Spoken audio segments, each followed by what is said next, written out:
Hey everyone! In this video, I'll show you how to add a page anchor on Squarespace 7.1.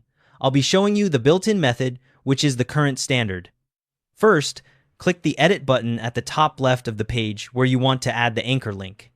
The page enters editing mode, and you can now hover over sections to see editing options. Next, hover over the section you want to link to. That's the section where people will land when they click your anchor link. When you hover, you'll see an Edit Section button appear in the top right. Click it. The Section Editor panel opens on the right side, showing design and content options for that section. Now scroll down in that Section Editor panel.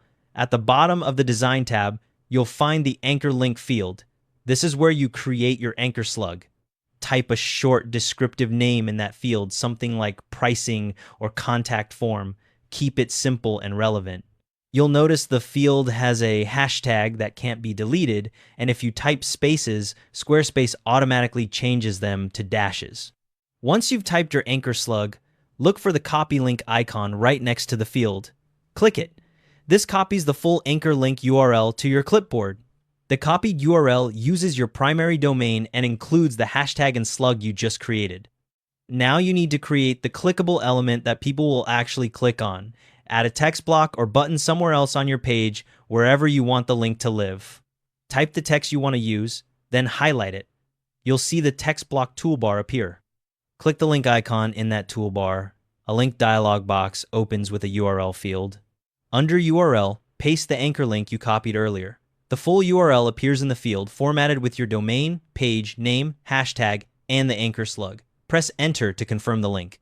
Finally, click the Save button at the top left of the page editor to publish your changes. The link is now active and will take visitors straight to the section where you created the anchor slug. Quick tip, test the anchor link by opening your page in a new browser tab or using preview mode to make sure it scrolls to the right section. Remember, the slug is case sensitive, so if the link doesn't work, double check that what you typed in the section matches exactly what you put in the link. Also, if you're linking from the same page where the anchor lives, you can actually use just the hashtag and slug instead of the full URL, so just number pricing instead of the whole domain and page path. And that's how to add a page anchor on Squarespace. Thanks for watching. Hope this helped.